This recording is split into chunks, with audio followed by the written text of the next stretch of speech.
So please be seated.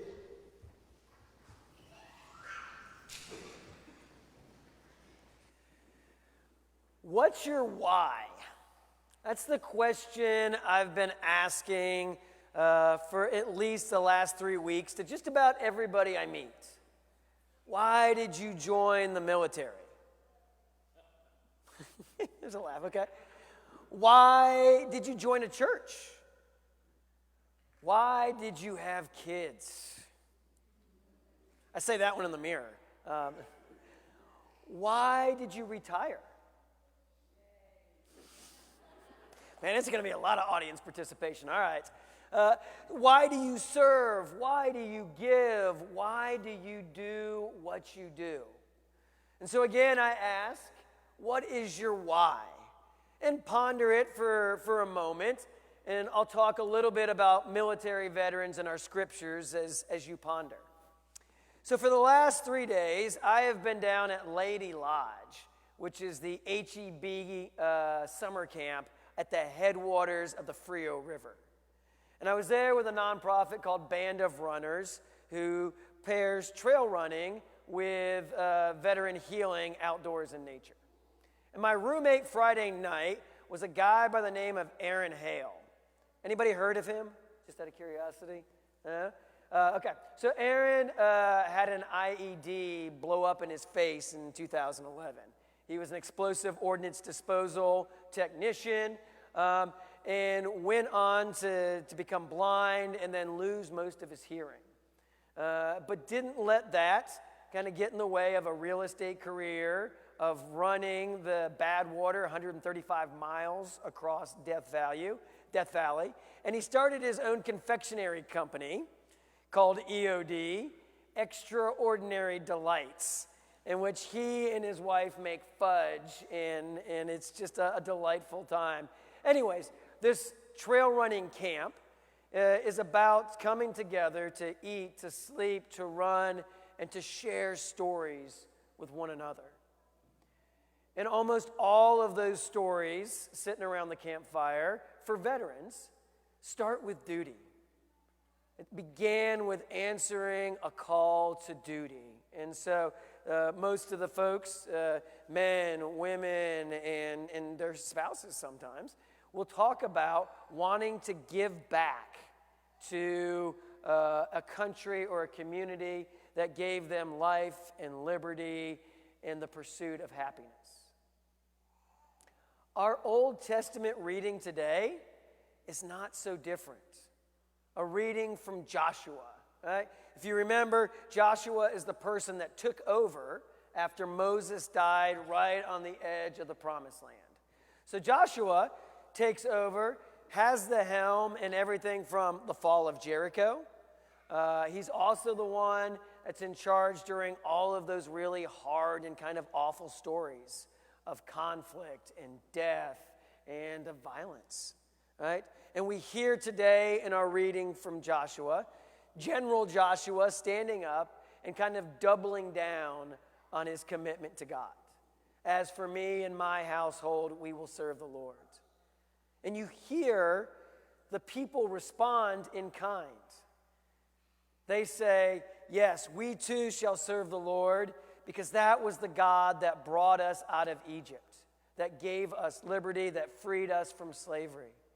That is the God that kept us alive in the desert, and that is the God that has given us hope in the Promised Land. And so this idea of duty is not a bad reason to do what we do, especially if this idea of duty is born out of gratitude. Last Wednesday, we were sitting around eating pizza before the veteran culture class, and another parishioner said to me, hey, my grandfather was a prisoner of war in World War II. I was like, oh, where was that? And she said, Bataan. And some of you, have that kind of reaction, the Bataan Death March. And she said that, hey, her grandfather talked to God and was like, hey, if you get me out of this, I will go to church every Sunday for the rest of my life, right? And he did. He's one of the few that survived, and every day for the rest of his life, he went to church. Part of that is keeping your word. Part of that is being thankful for being delivered by the grace of God. And so I think when we realize just how precarious our lives are, how little control we actually have, on a day like today, I-35 could snatch any one of our loved ones from us, right? When we realize how little control we have and how much it's grace that gets us through this life, then duty to God, service to God seems pretty reasonable. And so if your why is out of a sense of duty, it's not a bad thing. Thank you. It is also not the only thing, right? If we read our scriptures, we see Christ moving us from a sense of duty to a sense of love. And if we listen to the stories of veterans and even our scriptures, there's this movement, this expansion of duty into love.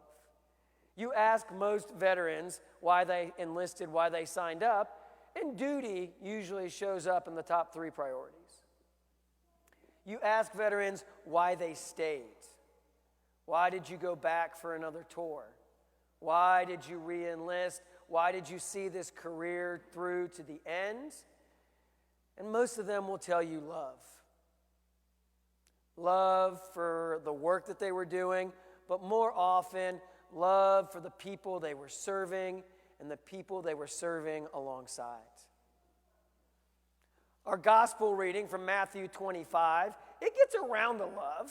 It takes a while, right? This is a hard reading this morning, right? The bridesmaids and the bridegroom. And the hows I still especially struggle with. But the whys are solid, y'all. Why are the bridesmaids waiting for the bridegroom?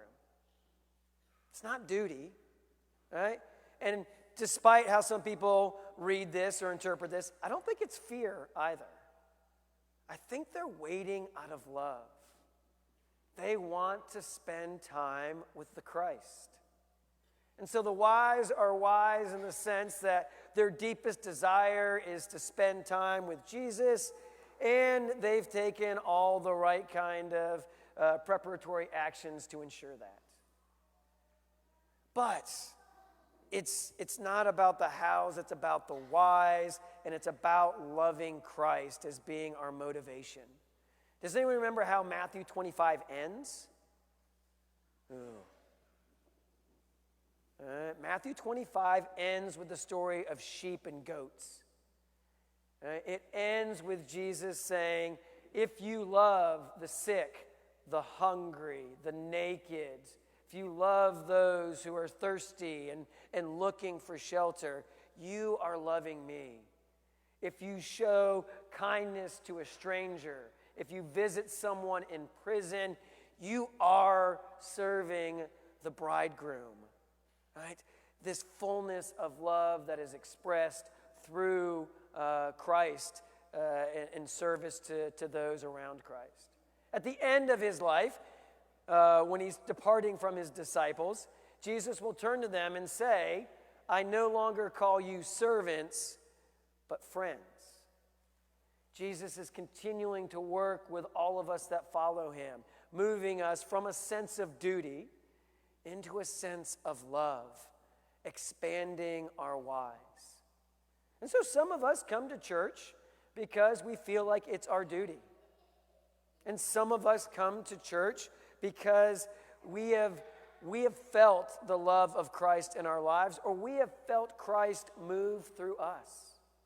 And I think all of us show up here just for a little bit because we love who we serve and who we serve alongside.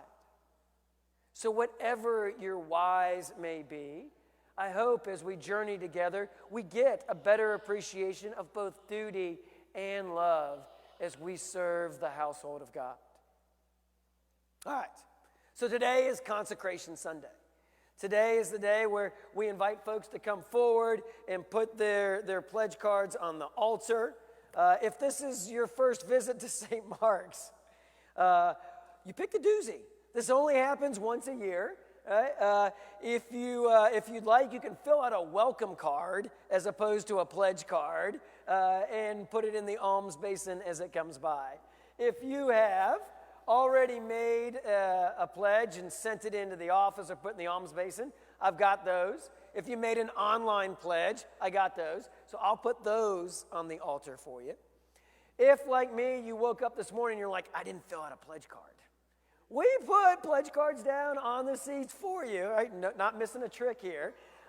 And take a few minutes. If this is the first time you've ever pledged, it doesn't matter what amount you put inside, right? This is about trying something new, dipping a toe into commitment, right? So if you've never pledged before, I'd encourage you to try this time around. Same thing with the back, where we ask about ministries, right? Just pick one. Don't overwhelm yourself. Pick one that you would like to explore. But if you've never pledged before, I commend it to you. Give it a try. Stick a toe in. If you have pledged before, I'd ask you to increase your pledge. We're doing a lot of stuff around here, and we need a little more support to get down the road. And so as you think about pledging for 2024, I'd invite you to hear a little bit more about what we're hoping goes on. Right? So we're hoping that we're doing some more and some deeper work in worship and service and fellowship and in education. We want to offer childcare for more events. I'm really thankful for the ECW that offered childcare for the chili cook-off. Right? We want to get these speakers calibrated. Right? So they are really good speakers, but we brought a sound technician in, and they need to be continually calibrated so that you, particularly under the balcony, can hear a little better. We want to do more services outside. You know, we were at the cemetery last week. We've baptized 12 people in the San Marcos River this year. We want to be getting outside and doing more of those services. We want to bring back Lenten soup suppers, right? So Wednesdays in Lent, gathering around, having soup together, walking this 6 weeks journey as a community. We want to do more with our youth ministries, expand youth ministries beyond bowling, although bowling's good times, but to do bowling and acolyting. We want to bring some more biblical scholars in. So I just talked to a professor up at UT in Seminary of the Southwest. She's going to come down in January and teach a class on the Gospel of Mark. A couple of you have sent me the name of a person over at Texas State who teaches the book of Revelation.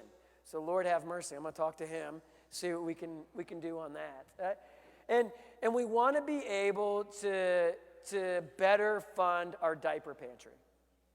This ministry is organic. It is beautiful. It is one of the clearest incarnations of the good news in our community, and it happens out of here every Wednesday. You know, so I will beg you, and Phil will come up in a second, and beg you to come and check out Friendsgiving here, where 300 families will join us for turkey and potluck and a big gathering of just meeting people where they're at and serving our community. So we're hoping to continue that kind of momentum. So wherever you are in your life, your spiritual journey, I invite you to come up in a few minutes and drop a pledge card on the altar. We're doing our best to do our duty to God and our neighbor, and we love doing it together. All right, that's all I got. I can't talk anymore.